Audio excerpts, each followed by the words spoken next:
It's the next level. Hmm? Ah!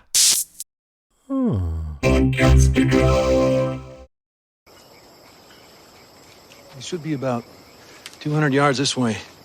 You sure it's going to be there, John? I'm sorry? The cabin, what if it's moved? Again. It hasn't moved because I was told that this is where it would be. I was told a lot of things, too. That I was chosen, that I was special. I end up with a tumor on my spine and my daughter's blood all over my hands. I'm sorry those things happened to you, Ben. Those things had to happen to me. That was my destiny. But you'll understand soon enough that there are consequences to being chosen. Because destiny, John, is a fickle bitch.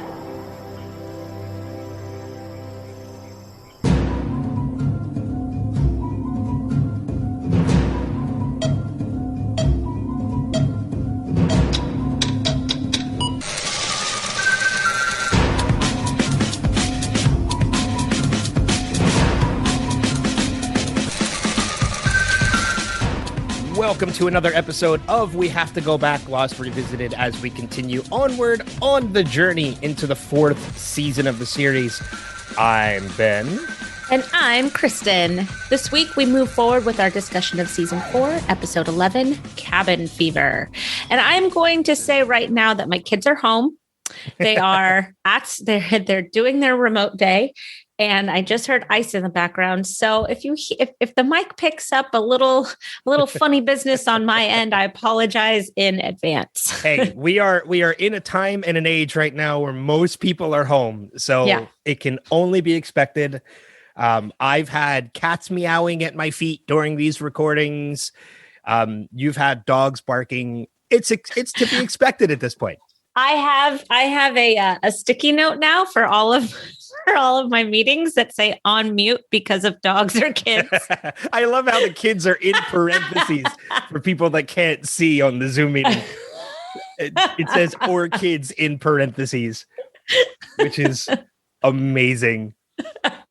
I want to say real quick too, we've had a little expansion of the podcast. I know it's been a couple weeks since we've recorded, but we have new audiences now, which is awesome. I don't know if they're going to take some time to get to this episode because they're starting from the beginning, but we've expanded. We were on Apple Podcasts, Google Podcasts, and Spotify. We are now also on Stitcher, Amazon, and Audible. So if you are listening to this podcast on any of those, welcome to the ride. Audible's cool. Yeah. So new audiences, which is great. And hopefully that means some additional feedback and new listeners. And I'm excited for what that could bring, for what that could mean. But if you are new to the podcast and you're jumping on at this point, keep in mind this is a spoiler-full podcast. We will be talking about things that have happened in the past, as well as things that have yet to happen over the course of the series. This being a rewatch series, rewatch podcast, and all that fun stuff. So, this being episode 11 of the fourth season, Cabin Fever. I don't know if I'm the only one that does this. Have you ever seen Muppet Treasure Island? No. Oh, you need to watch it with the kids. It's amazing. But there's a song called Cabin Fever in that movie. And it always ends with the Muppets at like a collective Cabin Fever. Ah. So every time so every time I see Cabin Fever, no, in the back of my mind, I'm like, ah. Oh my gosh. Oh my gosh. You are so weird. Weird? I don't think that's the word for it. I feel like cabin fever is just my my overall feeling about life right now. So it's how most of us are feeling in the world right now. I will say that I did get my first vaccine and I know. So soon we'll be able to see each other comfortably. My husband has been fully vaccinated for about 6 weeks now, but my last vaccine comes the week of Easter, and then I will be totally vaccinated. Yay! I get mine next week on the 24th of March is my second one, and then I think they say you have to wait like 2 weeks. Yeah, two to 3 weeks. Yeah. Mm-hmm. You looked confused when I said my second shot was next week. I didn't realize that we got our first shot so close together. Oh, when is a week apart? Oh, okay. What, you got yours last week?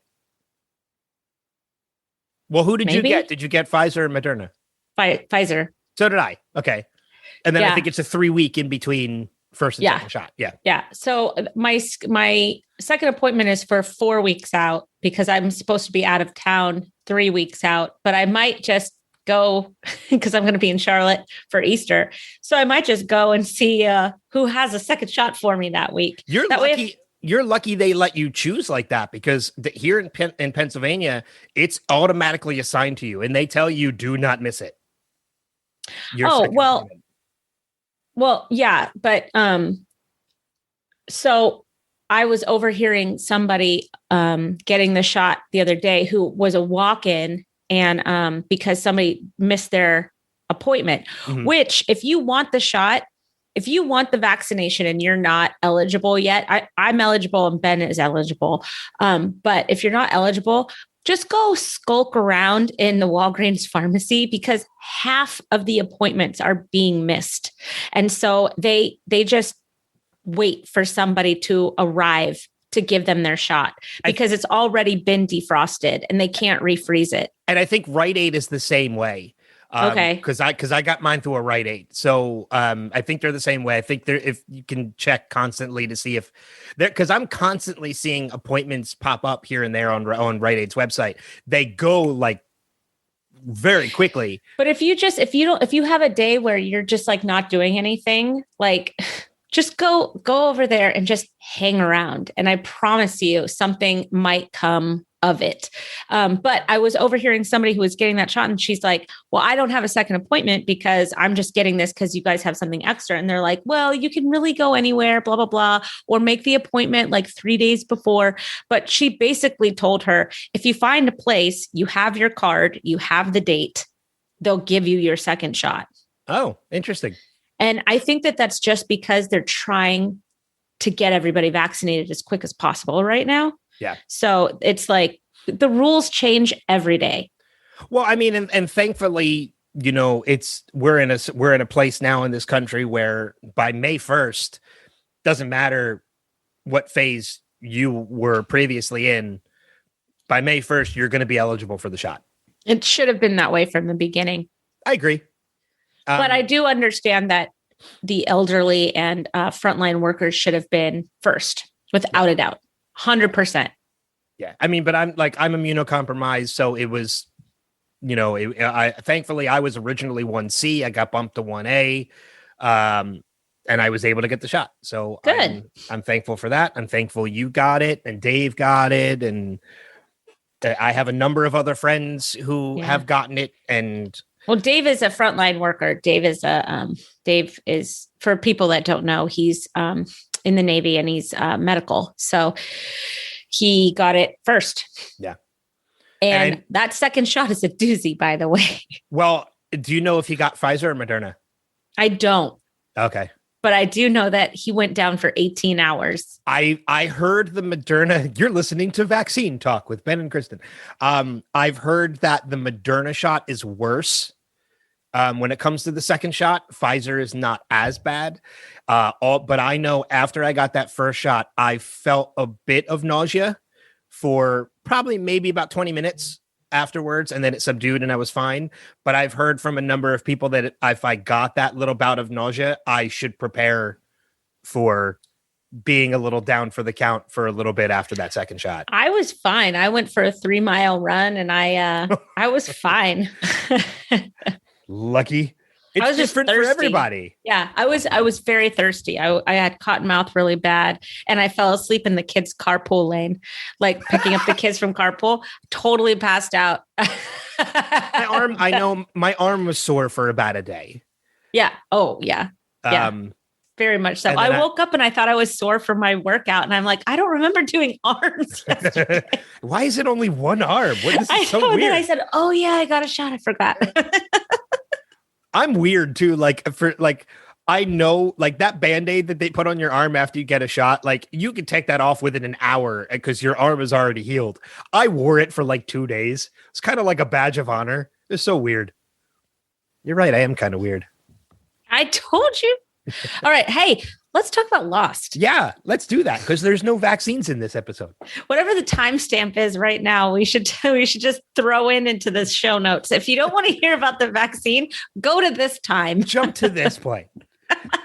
Yeah, but I mean, episode 11 of the 4th season. This is pretty much like Locke, Hurley, and Ben trekking through the jungle in search of Jacob's cabin. We got Kimi and the rest of that group doing some stuff. There's some John Locke flashbacks, and when we talk flashbacks, it's legit back to the beginning of John Locke. Back to like he's still in the womb. Yeah, with his mother, who I think Emily is her name, who apparently was 5 months pregnant and didn't. 6 months. I thought she said 5. Maybe it was 6. I could be wrong. I didn't write that down. So let's jump in. Like, where do you want to start with this episode? I want to start with John Locke. Okay, I'm fine with that.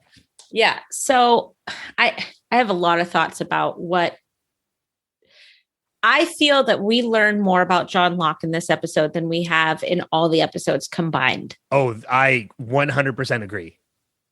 So John Locke, as we know, is a product of the foster system. So John Locke was born into a family that didn't want him. He was passed around into families and houses that begrudgingly took him. And as we know, I don't know if everybody knows this, but if you have foster kids, you get extra money. And there's a lot of families that just do it for the paycheck and they collect kids. And that's how they like live their life. And they don't really treat the kids very well. It's a very sad story. I do work with this foster system and it is soul crushing most of the time. So to me, I understand John Locke being mentally weak more after this episode than in other episodes, right? We've always said he's easily manipulated. We've always said that he is he's mentally weak. That's always been kind of like our running theme with John Locke. And here we really see that he wants so badly to be a part of something good and important, and he wants to be recognized, and he wants to be popular, and he wants to be revered almost. And he can't get there. His whole life, he can't get there. He's making these small little mistakes. He wants that book of laws, but he chooses the knife. And while it makes Richard angry, which Richard's reaction was bullshit, excuse my language. Okay. But he picks the knife, I think, not because he felt it was his. He was young enough to understand that probably the book of laws was his, but he could use the knife. He probably has felt that he needed protection, that he needed to protect himself. Don't tell me what I can't do. He wants to feel like he's got control over his own destiny, his own situation. And in the foster system, you have no control. You have no control over your life. He's never had control over his life. If Richard had taken him in that moment and just said, you know what? I know that you're the guy. I know that you're in a sucky situation. I need to take you now. His life probably would have been completely different. Yeah, I mean, I agree with that completely. Going back to your point where you say like he was a product of the foster system, and we as we now know, he's a product of the foster system. I think we've kind of known that for a while. I mean, we've gotten in earlier flashbacks that he never knew who his father was until Anthony Cooper showed up, and then his mother showed up. I think we could probably kind of gauge from that he was a product of a foster system. But you're right. This is the first time we're seeing it clear and present that he was in the foster system. But I like what you're saying about how, everything from this point, how he always wanted to be one thing and it always turned out to be something different. We see the immortal Richard Alpert, as I'm calling him, pretty much outside of the room after John is born. So John has pretty much been destined to be something from the moment he was brought into this world. And you're right. It seems like even though John had a destiny, John was always trying to change his own destiny. And for some reason, he never could, because this destiny was so determined for him and so set that every time he tried to change it, there were negative things that came with it. As a child, choosing the knife over the Book of Laws kept him in the foster system longer instead of an escape from it. We see him in the rehab center with Matthew Abaddon returning, and that guy is like Mr. Fix-It for the island. They're like, oh, Richard can't do it. Ben can't do it. You guys suck at this. Okay, I got it. Golly. Well, he's also the person that's been like, you know what? I think they might be onto the fact that Richard hasn't aged. Let's bring in somebody else. I mean, Richard looks the same as he did in 1961. It might be best to use a new face. Yeah. And use somebody else. Because in 1961 is when he visited John in the foster home, and he did. We saw John choose the compass. He chose the grains of sand and he was supposed to choose the Book of Laws. Well, what do you think that Book of Laws represents? I mean, I have a feeling that the sand in the vial obviously is the island, because it is soil and sand from the island, as I'm pretty sure. The compass is representative of a direction your life needs to go into, and the compass helps you find that direction. For me, I don't know if I would have necessarily chosen the Book of Laws over the knife either. So, I don't know. I think you're right, and the knife kind of represents protection. I guess the Book of Laws would be order. That's what I mean. I don't know. I think you're right, and that's what he was supposed to choose, and that's what Richard was hoping he would choose. But he's choosing order over chaos, and I think maybe that the knife, and this is off the cuff. I'm thinking out loud here. Maybe the knife represents chaos and represents everything that Richard and his group don't believe in, right? They believe in order and their rules, and the island has a very specific code. And if you don't follow that code, the island is going to fight back. Mm-hmm. Ben didn't follow the code of the island and lost his leadership ability. Right? Yeah. And maybe that's what it was, is,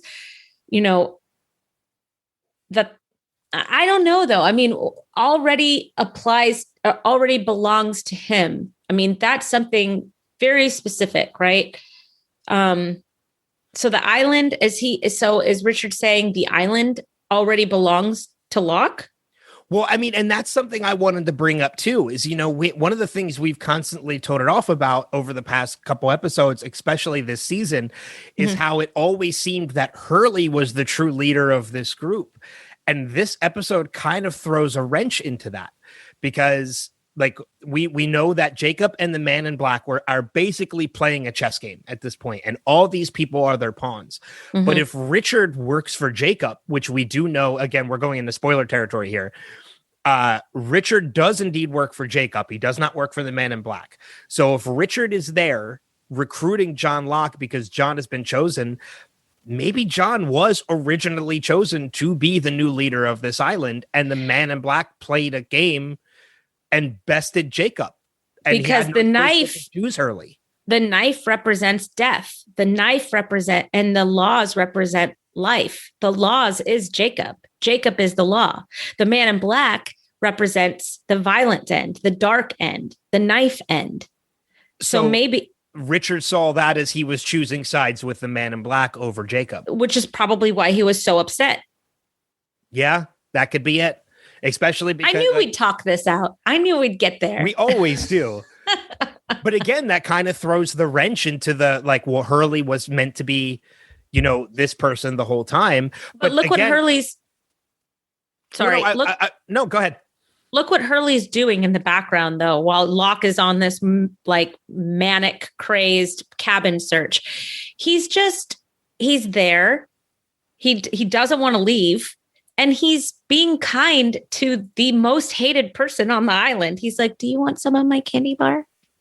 Well, I also think that's where we haven't gotten to this point yet in the series. And I don't think we do until season 5, maybe even 6, is we do know that every person that is there at this point, from Jack to Sawyer to Kate, they're all candidates that have these numbers assigned to them. And I think that's basically because Locke was supposed to be one of these, was supposed to be this. Everybody else is now a candidate as to who could become this person because John's not going to be. Yeah. John is still listed as a candidate because there's hope that he could still be this person.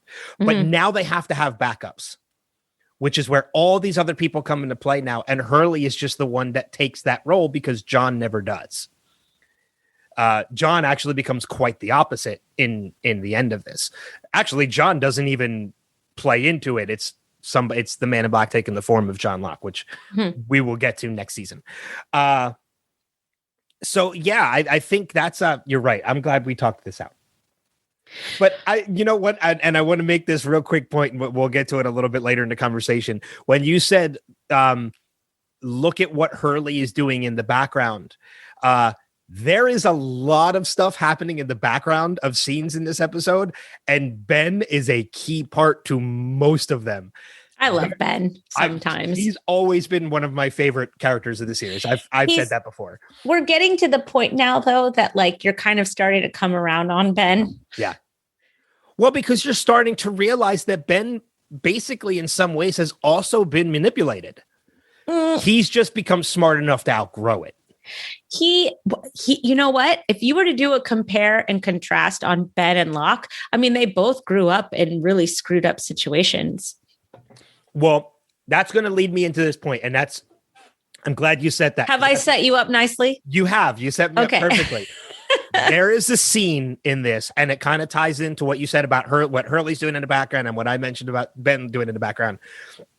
There's that scene where John is talking to Hurley and he says, you know, like, if you go this direction, it'll get you to the shore. All you have to do is head north. And Hurley's like, well, I feel safer staying with you. There's that interaction with Ben and Locke afterwards where, you know, Ben tells John, I see what you did there. Like, you made them believe it was his choice. And John says, like, I'm not you. And Ben just shoots him that look. It's in that moment you realize, holy shit, these two men are so much more alike than you've even known at this point. But it's so funny because Ben seems to be very self-aware of who he is. Yeah. Whereas John just is like an ostrich with his head in the sand, man. I mean, he just refuses to look at himself honestly. And I think that this is his ultimate downfall. His whole life, you see that John will not look at who he is honestly. His whole life. And they tried to get him to get to this science camp or whatever they called it in high school. And he's like, no, I like cars. I like girls. I like boxing. And yeah. And you're like, no, man, that's not who you are. Like, it's okay not to be that guy. It's okay to be this guy instead. Don't tell me what I can and can't do. Okay. Well, that's what I meant by, like, he's had a destiny his entire life and he's been forcibly trying to change it. Right. But even when he is fulfilling what he thinks his destiny is at this point, he still refuses to look at himself honestly. Yeah. At who he is. And that is Ben knows exactly who he is. And that's the big difference between John and Ben is, like I said, Right. Ben to a degree has also been manipulated. I mean, you look at Richard Alpert coming to him as a kid and getting him to turn on the Dharma Initiative and taking out the Dharma Initiative. Like, Ben has been manipulated as well, just like John. But the difference between John and Ben is that Ben realized he was being manipulated and overcame it.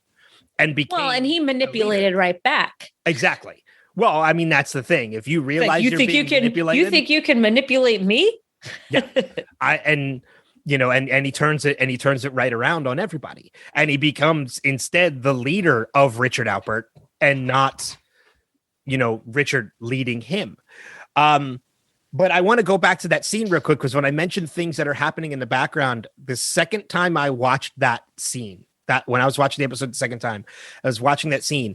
When you watch that conversation between John and Hurley, where John is telling him, go to the shore, and Hurley comes around and replies like, I feel like I'm safer with you.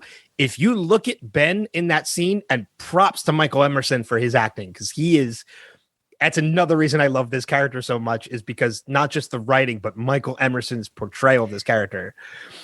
If you watch Ben in that scene, take note of the look he is shooting John, because it's a total, I know what you're doing. I see what you're doing right now, and I kind of applaud it. And then that's when he turns around and he's like, I see what you did there. Because when you watch that scene, he did. He was watching him. He was watching that conversation that whole time and shooting John this look like, I know what you're doing. And it's brilliant, and I love it. Yeah. I started laughing when I watched that scene again. If Ben wasn't such a psychopath most of the time, he could have really been a great island leader forever. But, he chose the crazy. He did. He had that book of law, and then he put it down and he grabbed the knife. I don't know when that happened, but he became the knife instead of the book. Yeah. And I think maybe that's what it is. Are you the book or you are the knife? Maybe that's the whole theme of the whole show. Are you the book or are you the knife? I almost wonder if at any point in Ben's life, and I know we don't see it at any point, but I kind of almost wonder if maybe Ben was put under the same test at some point. I don't remember if we see that or not. I want to say we don't. We absolutely do. It's when he went to the fence. They wanted him to kill everybody. He could have said no. But is that the same test though? I mean, it's definitely a test of his loyalty, but is that a same test of destiny? Like Richard gave John when he was a kid in the foster home. I don't know if Ben ever gets that test. I want to go back and watch the episode, because now I'm curious. What episode was it when he was he wanted to escape, and he was at the fencing, and that's where he met Richard for the first time, isn't it? Outside of the fence, yeah. Because Richard was outside of the fence and the fence was on. Because he couldn't get in. Yes. Yeah. And that's where, I mean, and again, that goes back to how Ben was also manipulated, younger. Big time. So that's what I'm wondering, if that was his test right there. I don't know. With this thought in mind, I want to go back and watch that episode now. Yeah, I got to remember what episode, what episode that is. I don't know. I know he has, it might be What They Died. Oh no, that's not until season 6. But you know what? It might be interesting to watch this episode and that episode, because they're both pretty big they're both complete backstories on both of them, from birth until, because we see Ben's birth. We see Ben's mom. Season 3, episode 20, The Man Behind the Curtain. Episode 20. Yeah. And then season 4, episode, we're in 11. 11. Yeah. I think these episodes we need to watch back to back. We need to watch both of them and maybe even compare and contrast them a little bit, because I think that we're going to learn some things that we should probably learn. Yeah, that's like, I mean, it might be something very interesting to do at this point to kind of to see if that works out and see if we learn anything new about it. You mentioned the whole scene with Ben, or not Ben, John. See, I'm already comparing him to Ben. When John is in high school and he meets with the guidance counselor, there's a little bit of an Easter egg in that scene. I don't know if you picked up on it. Was it Geronimo Jackson? It was Geronimo Jackson. The Geronimo Jackson poster in his locker. But there's also another tie-in to another character in this episode too.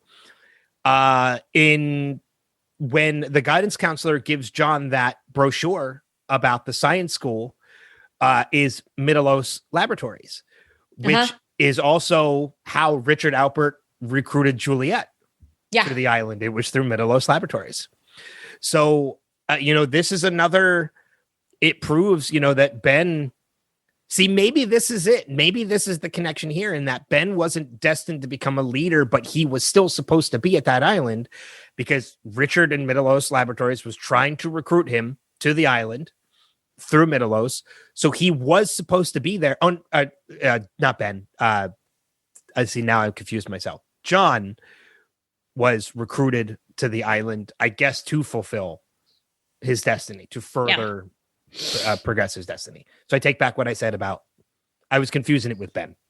Yeah, no, that's okay. We've been talking about the difference between both of them for a while. So, and the characters are so similar in so many ways that it is easy to confuse them. But the interactions between the two are just, I love it. Where do you want to go? Let's stay with John just a little bit longer and just go to the walkabout. So now they have found him. They've crushed his spine. He's in therapy. John is about as low as he's going to get, still blaming everybody else for his problems. Yep. Still mentally weak and horrible.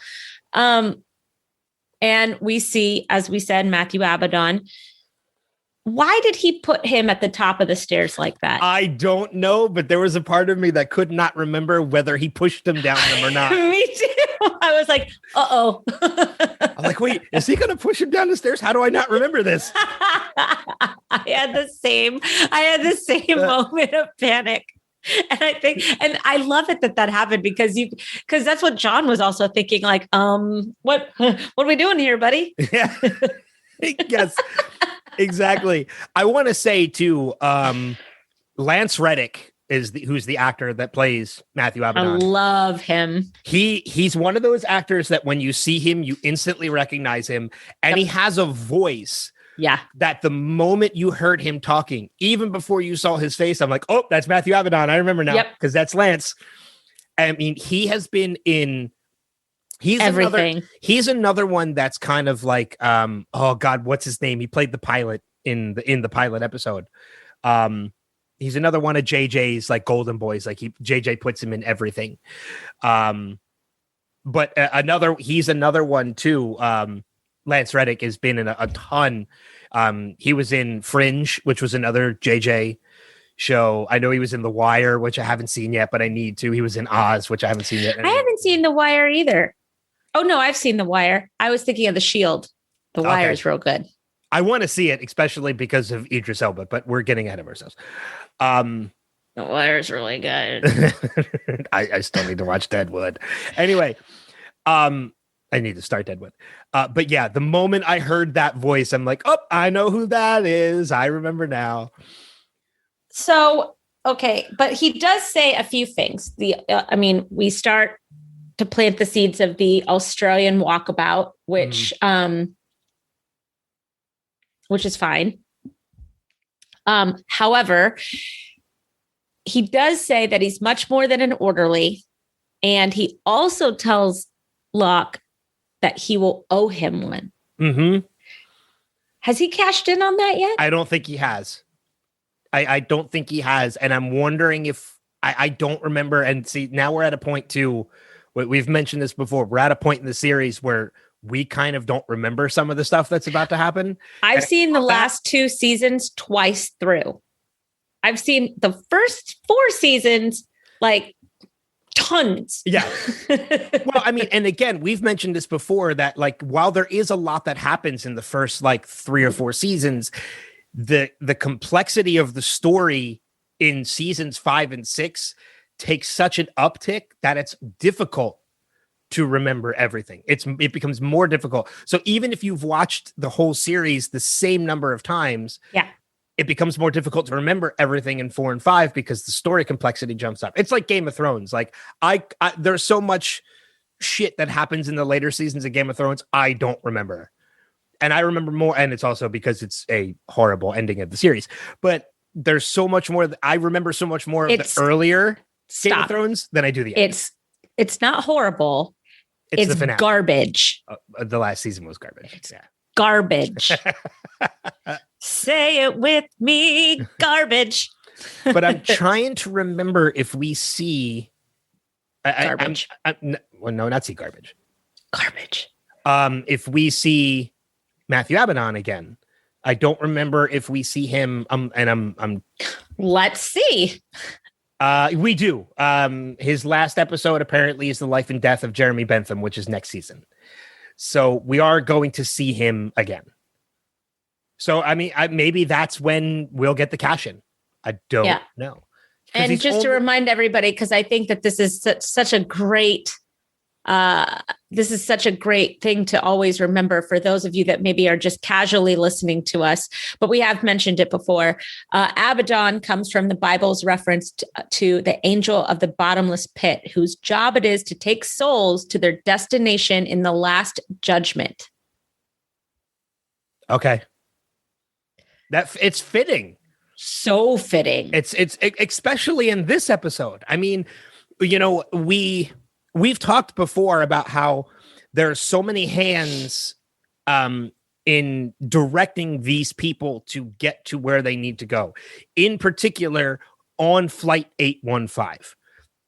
There's so many elements that we find out of people directing them. I mean, from the adoption doctor directing Claire to be on that flight, you know, Jack and his father being on that flight. Like there's so many hands, and Matthew Abaddon is the hand that gets John Locke on that flight.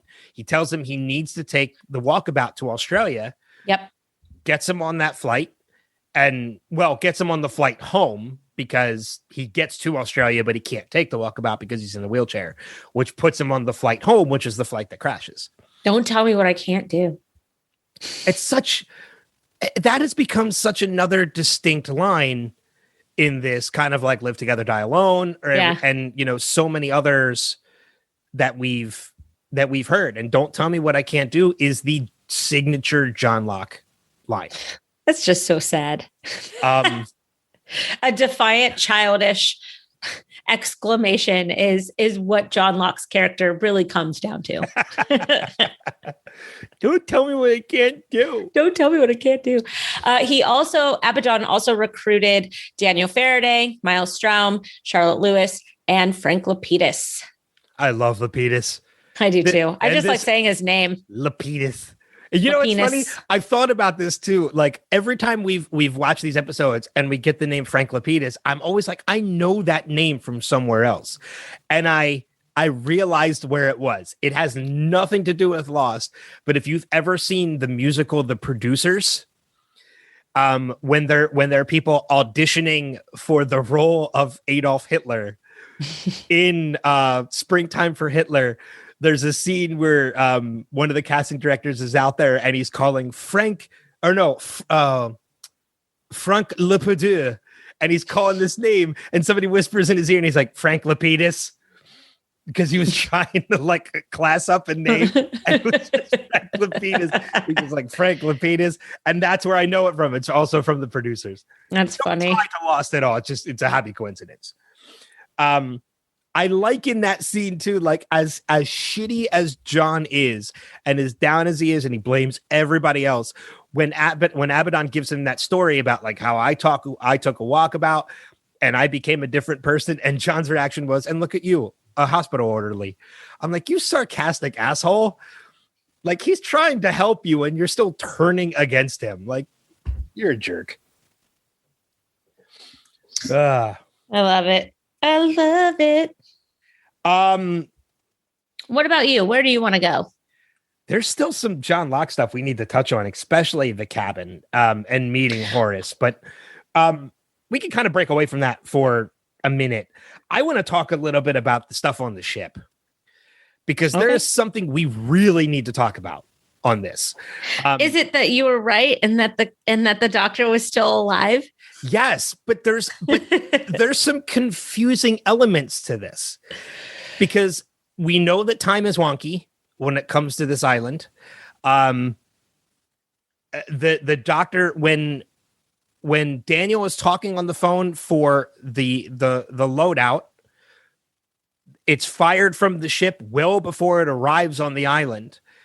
So things that happened on the ship happen well before they happen on the island.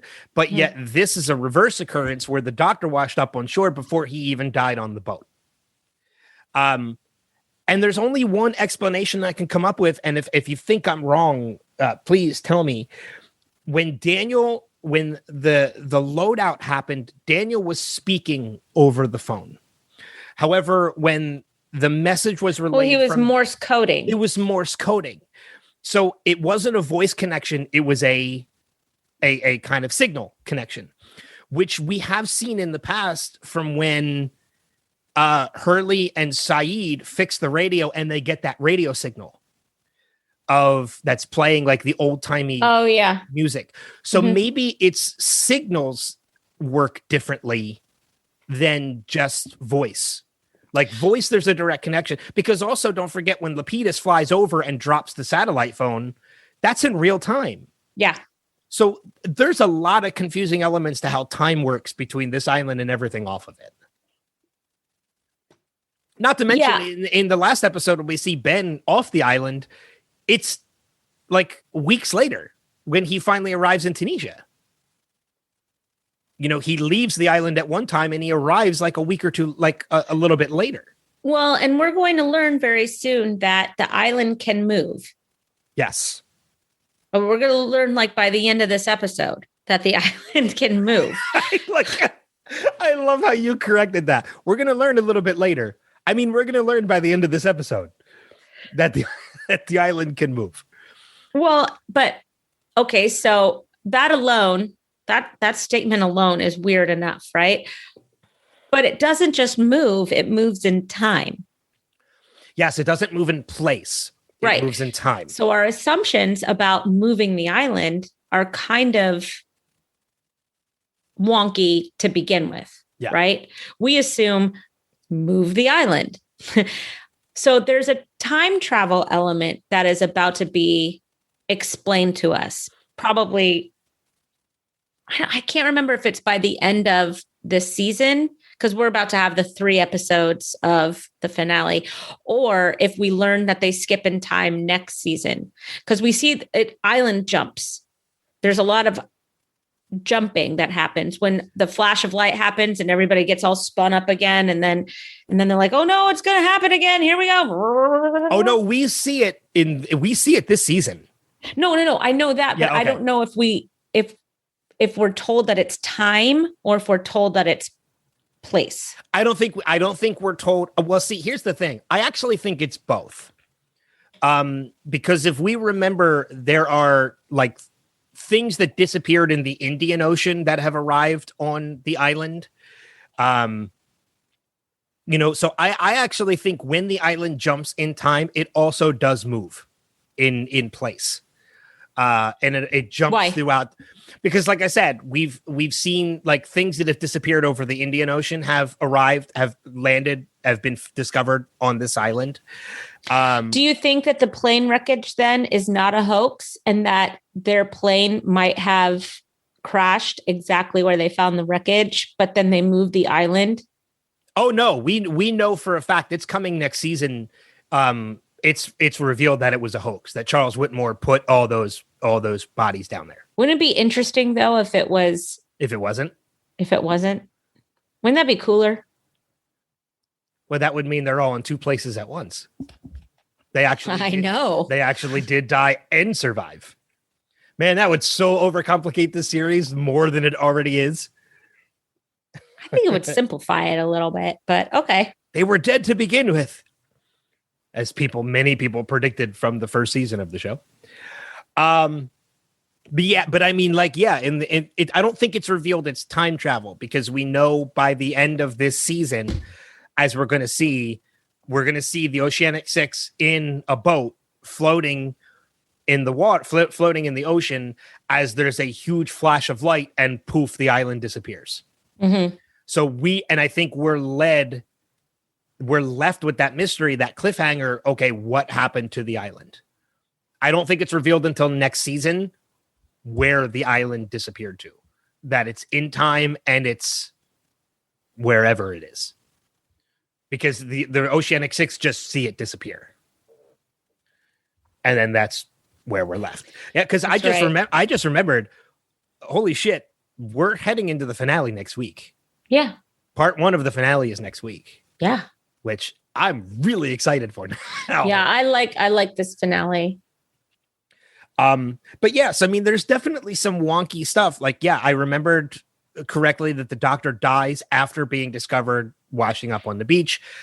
There's not really a time explanation for it yet, so it's not really worth diving that deep into at this point. I think that what we learn here, honestly, is that time is very fluid. It's not just, there's not, like, Daniel Faraday's trying to figure out what the time jump is, crossing that barrier or whatever. But I think what we're learning is even Daniel Faraday is not going to be able to figure this one out, because time can either be before or after what's happening outside the island scope. And we're just going to have to unlock that part of our brains and just deal with it. Yeah. It's one of those things that, like, it's not worth trying to figure this out. We're just going to have to let it, we're going to have to let it reveal itself to us. Right. And I think that that's where people overcomplicate the show. I think that, they want an answer so bad that they're trying to fit puzzle pieces together that don't necessarily belong to the same puzzle. And I think you're absolutely right there. I mean, you look at a more recent example with WandaVision. To anybody who's watched it, there were so many theories out there of what was potentially happening. I had a lot of theories. I did too. So many theories of what was potentially happening and what was going to happen, that when the finale aired, there were people who were disappointed in the finale, where I loved it. Like, I thought the finale was great. And because I sat with it a little bit, and I kind of got out of that theorized zone and just looked at it for what it was. And then I realized that, okay, that was actually a great finale.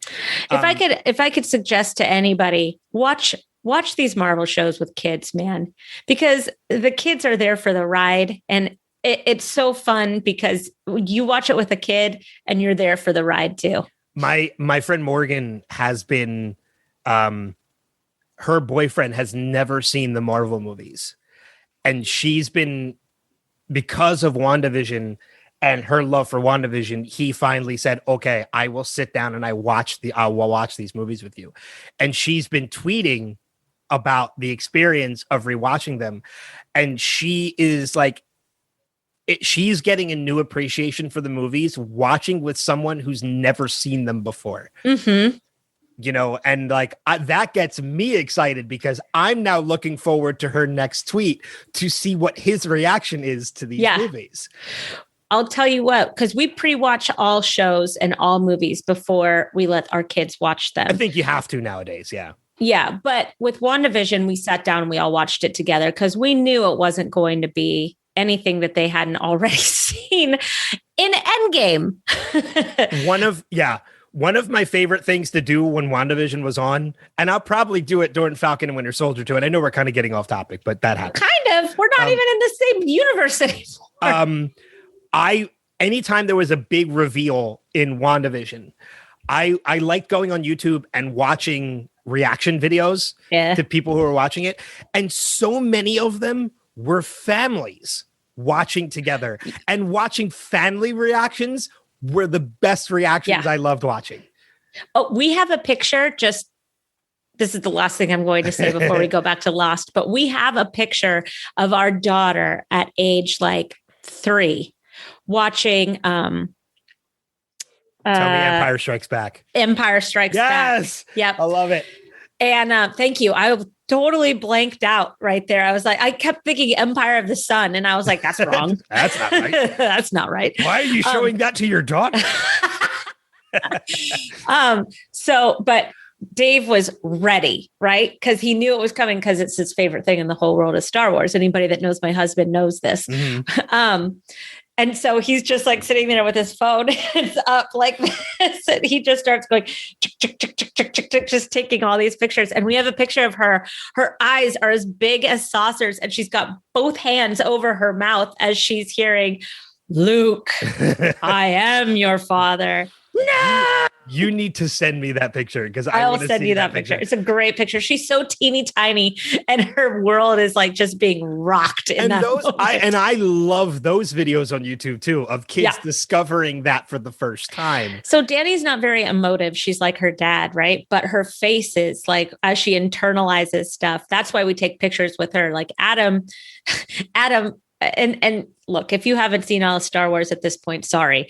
But when during The Force Awakens, when Han Solo takes his little dive, and Danny's crying on the couch. She loves him so much. But Adam sees this happen and he stands up.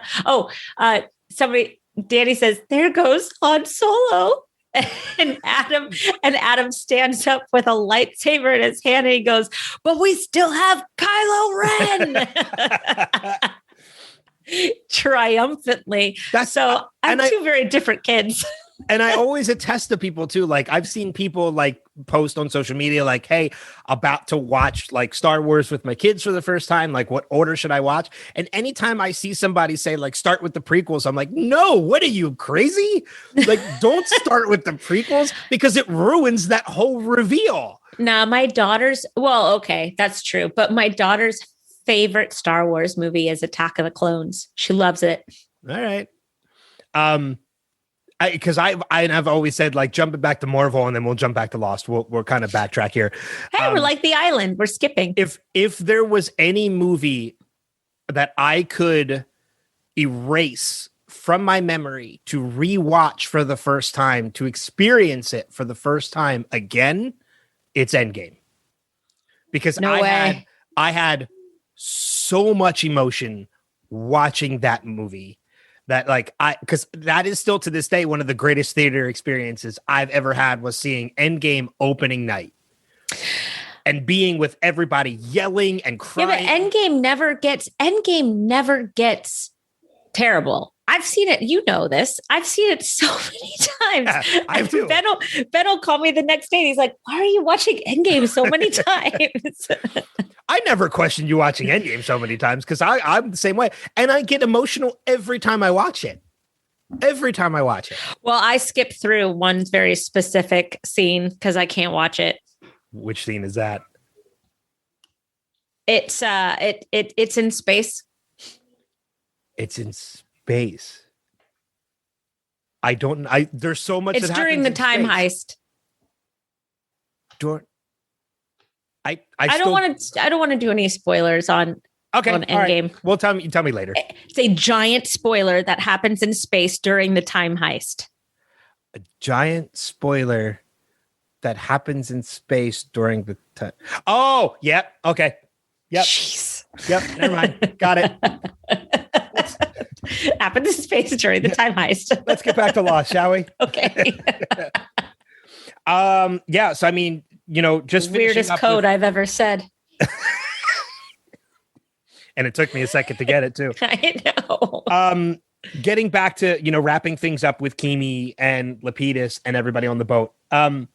We do see Kimi try to attempt to kill Michael, which we know Michael's time to die is not yet. So we see the gun jam and and it goes from there. Yes, let's talk about that for a second. Okay. We all know that Michael's not going to die until it's time to die. We've been told this by our friend MC Gainey. Yes. He can try and kill himself as many times as he wants. He can try and be killed as many times as he wants. And Michael knows this. And Michael came to die. He doesn't care when he dies. You want to shoot me? Fine, shoot me. Oh, did it not go off? That means I'm not going to die right now. Yep. So Michael knows his fate. He knows that he is on that island to die, or on that boat to die. Kimi doesn't know it. And he's like, fix my gun. No, man, your gun's working just fine. Here, point it at your head, Kimi. Why don't you test it? Test it on your head. That's what I would say. Well, I mean, and the funny thing is too, that later on, when Captain Galt fires the shot at Keem and he says, fix your gun. That got me thinking, did he really fix it, or was there really nothing wrong with it? No, there was nothing wrong with it. Yeah. It just wasn't Michael's time to die. Yeah. He could have shot that gun for an hour. That would have been funny if he would have looked down the barrel of the gun and pulled the trigger and be like, oh, well, it worked. I would have enjoyed that. Yeah. Oh yeah. Because we're finding out that Kimi takes an extra step in protection. Yeah. Well, okay. Let's talk about that for a second. What was on his arm? It's a heart monitor. Why? Because it's set to the explosives. If his heart stops, that sets off the explosives. Ah.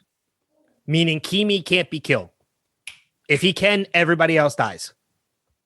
That's why he shows Galt his arm, but the heart monitor says you might not want to do that. Because if he shoots Kimi and Kimi dies, it sets off the explosives, because that is how the explosives are set off on the ship later on. Because Kimi ends up dying and they go off. Gosh, I guess I always thought that Michael set off the explosives. Well, because I think again, this is me jumping forward in what I think I remember is I think Ben shoots Kimi in a place where he doesn't die. He's kind of like, well, you're not going to die from that. Mm-hmm. I think it's one of those kind of situations. And I think it does become the point where, Kimi is slowly dying and Michael is, I can't remember exactly how it plays out, so I don't want to predict too much. Okay. I think it is Michael. I think it is Ben that kills Kimi though in the end, ultimately, which would rightfully be so because he killed his daughter. So, okay. But we do see that Kimi turns on Captain Galt and kills Captain Galt. But one of the things I did love about this episode and this whole scene is, man, Lapidus has balls. That guy's got brass balls, man, and I love it. Because we have far from seen the end of Frank Lapidus. We're definitely going to see a lot more Lapidus as this series goes on. I love Lapidus too. Yeah. So, so it's going to be interesting to see what happens with him, because we are definitely going to get a lot more of him. Yeah. Agreed. I really think that there's so much more that happened in this episode, but I feel like we kind of got to get close to wrapping, and we can't wrap without talking about the cabin. No. And I got to tell you, one of my favorite scenes in the whole episode is the repeat of Horace. Yes. It's fantastically done. It's so weird. It's obviously a dream sequence, which is great. The tree keeps falling, and I just love how confused John is. and I love how after you're right. Like the dream keeps looping, that the tree keeps falling, but the conversation really doesn't. Like Horace says at one point, hello, for the second time, but the conversation still continues, like to the point where Horace is like, you got to find me, John, because we get the hint that Horace is the one that built the cabin. Yeah. Like we're seeing the origin of the cabin at this point. Yeah. But Horace is still leading him to the map of where the cabin is. Even though the cabin keeps moving, somehow the map still leads them to the cabin, which I love. I'm not going to question it at all. Okay. So the cabin keeps moving, but they're going to make sure that the cabin is there, because that's how they're going to tell John to find the cabin. Yeah. Through that dream, right? Yeah. And I love how after John wakes up, it's such a low line. But like when Ben is sitting there awake, and Ben just like, I used to dream. Like, what? I used to have those dreams. I used to have those dreams.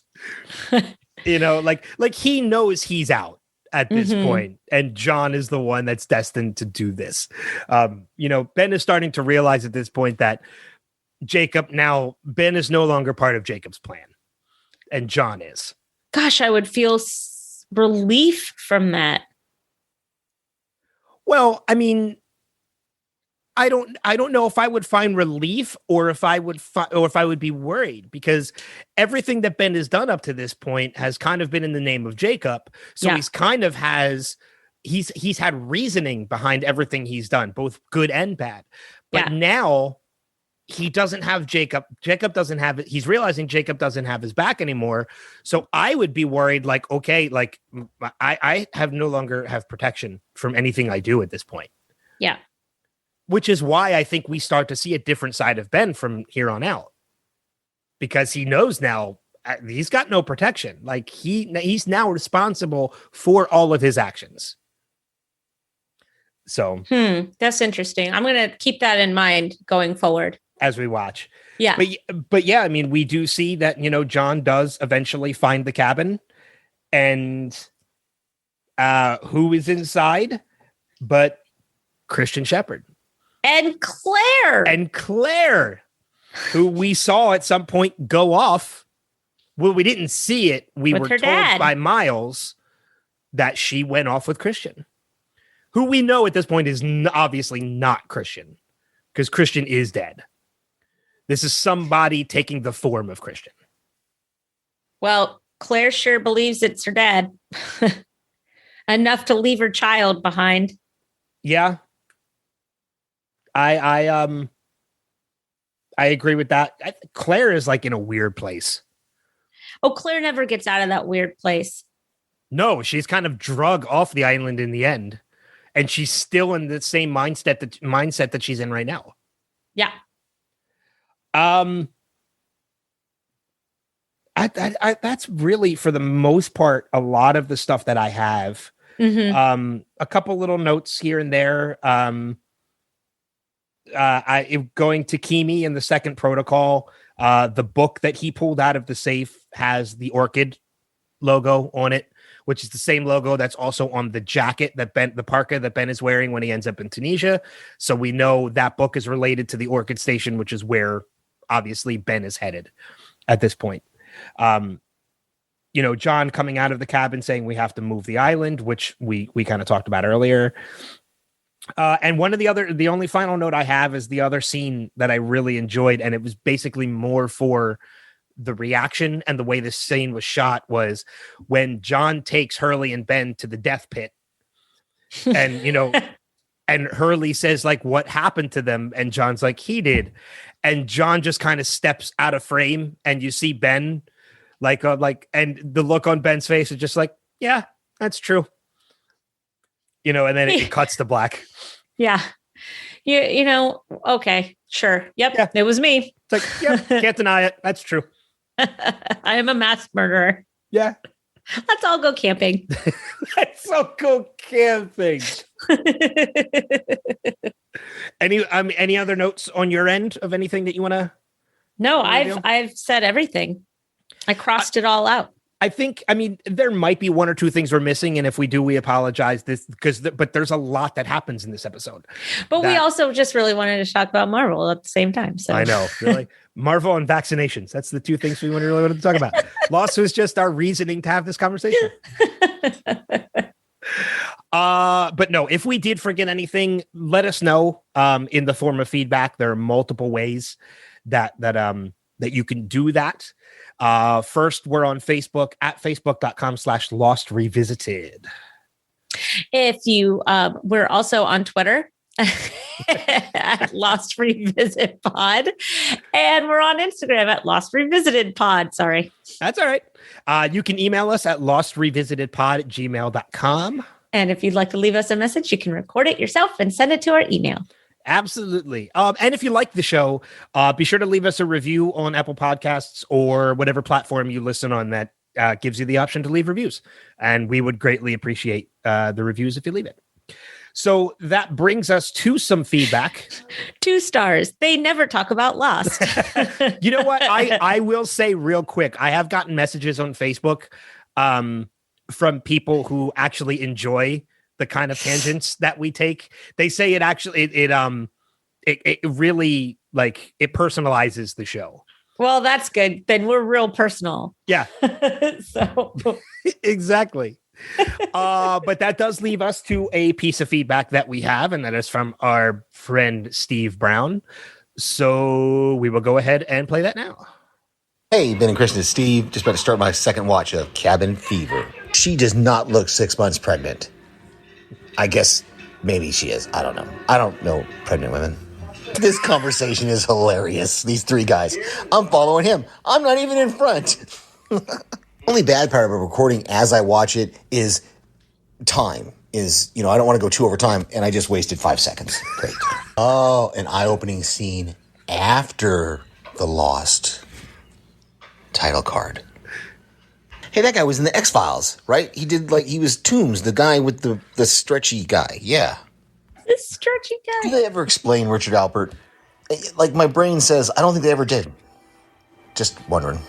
And there's 8 more seconds. There's nothing wrong with your gun. The island won't let Michael die. Well, we know that. Oh, the origin of John's catchphrase. Nice. I'm not even going to try to remember what Lance Reddick, what his character was, or was going to be, or is. Yeah, I have no memory of it. Oh, crazy Claire. Still hot, though.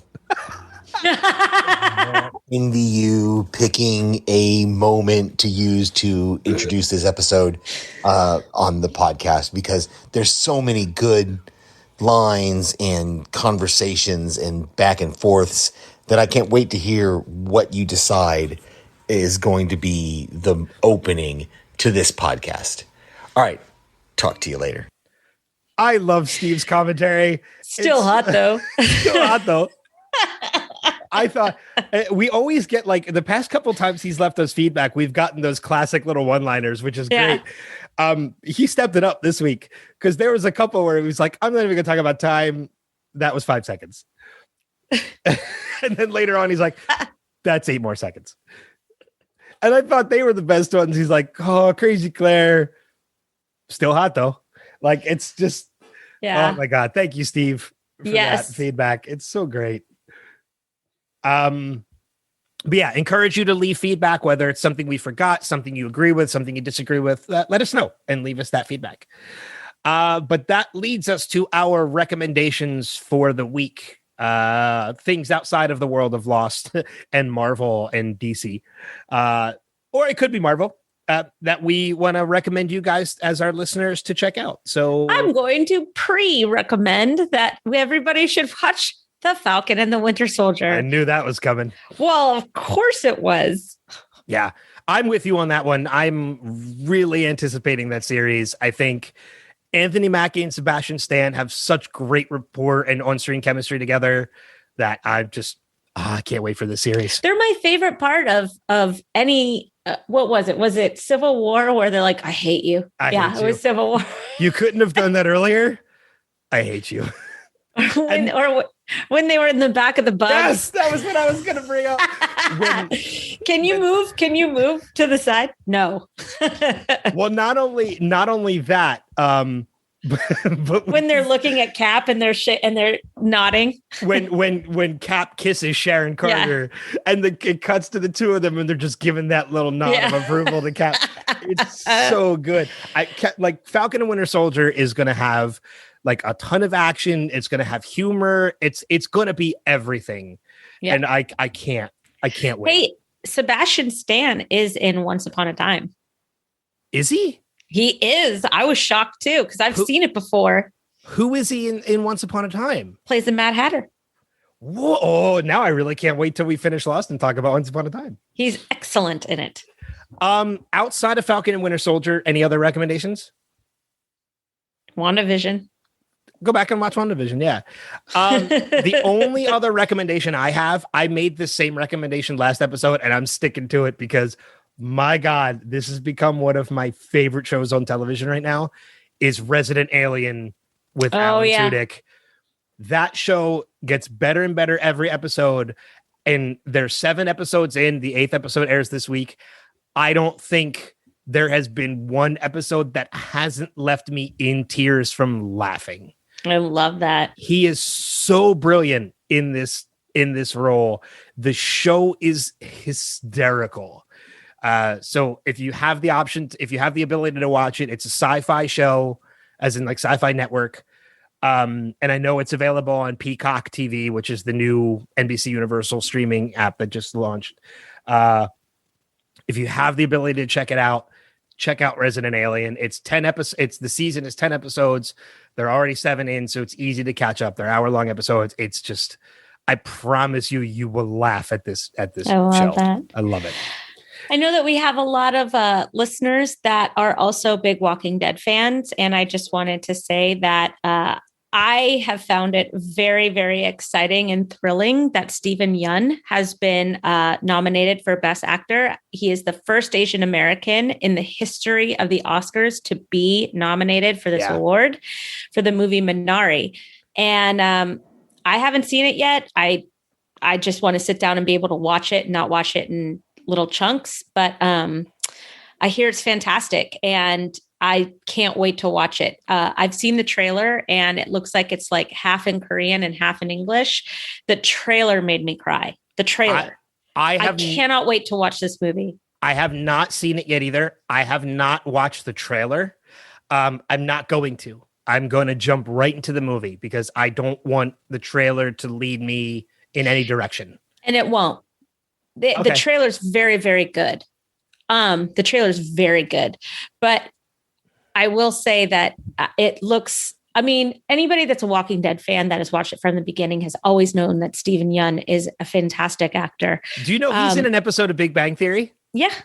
He says he was Sheldon's old roommate. Yep, Sheldon's former roommate before Leonard. But he's fantastic. He's always been fantastic. It was a huge gut-wrenching loss on more than one level when he left Walking Dead. But look at him now. So I really want him to win because I love Stephen Yeun. It was a huge loss for multiple reasons because his character. I mean, it was a fate that we kind of knew was coming to anybody who's read the comic books. But what made that loss a little bit easier to handle was I watched interviews with Stephen when he asked for it. He asked for it. He wanted his fate in the comics to be his fate in the show because they offered it to happen to somebody else. And he also knew how impactful that was to the story. So he was willing to be written off the show for the sake of that impact happening to the rest of the characters. Yeah. Which, I mean, that just goes to show you the kind of person that he is. Mm-hmm. Yeah, it couldn't come to a more deserving guy. And I'm really excited about what this also means for diversity in the Oscars and going forward with movies and TV. And if it had to be the first Asian American, man, Stephen Yeun. Yay! Yeah. I want to make another note too, that one of the other things that I really loved about these Oscar noms is it's the first time I think in a long time, if not ever, that 2 females have also been nominated for director, which is fantastic. That's great. Yeah, this Oscars, it looks like there's a lot of representation, which is good, which is really good. I'm happy that we're getting to that point. Minari is at a 98% on Rotten Tomatoes. I'm telling you, I've heard the movie is incredible. I'm going to make it a point to watch it this weekend. So before we record our next episode, I'm going to watch it. Me too. Another movie with Stephen Yeun. I don't know if you've ever seen it. It's completely different from Minari. It's called Mayhem. Oh, yeah. It's him and Samara Weaving. I know that it's. And I love Samara Weaving. It's horror. Yeah. Yeah. You know me. I don't watch that. But I love Samara Weaving too. She's another like new up and comer over the past couple of years that I've really grown to love. Like Ready or Not is an amazing movie. It's Stephen Yeun and Samara Weaving together, and it's so much fun. Like it's just brutal and bloody, and It's See, and fantastic. Stephen Young could have stayed in that horror genre, and that could have been his entire career after Walking Dead. And he chose to expand his portfolio a little bit, and that's great. That's great. Yeah, I will watch it before our next episode. I'll make sure I watch Minari. Yeah, me too. So, I think with that though, we're pretty much wrapped for this episode. Any final notes or thoughts before we go? Nope. Cool. So next episode, we are part 1 of the 3-part finale. So part 1, next episode, parts 2 and 3, the episode after that. And then we're done with season 4 and jumping into season 5. Manifest returns to NBC April 1st. I don't know if we're going to cover it yet or not, because we're a little behind on that series as well. That's something we'll kind of talk about as we progress forward. We'll figure that out as we go. But again, I do miss the Manifest minutes, though. I do. Well, maybe we'll jump back to it. I mean, who knows? Yeah. But again, special hello and thanks to any new audience members we picked up on the new platforms that we're on. Leave us feedback if you have anything. But until next time, we'll see you guys further on down that rabbit hole. Take care. Bye-bye.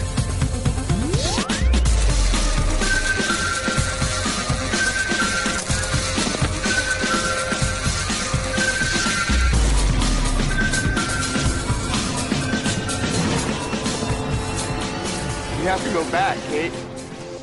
We have to go back!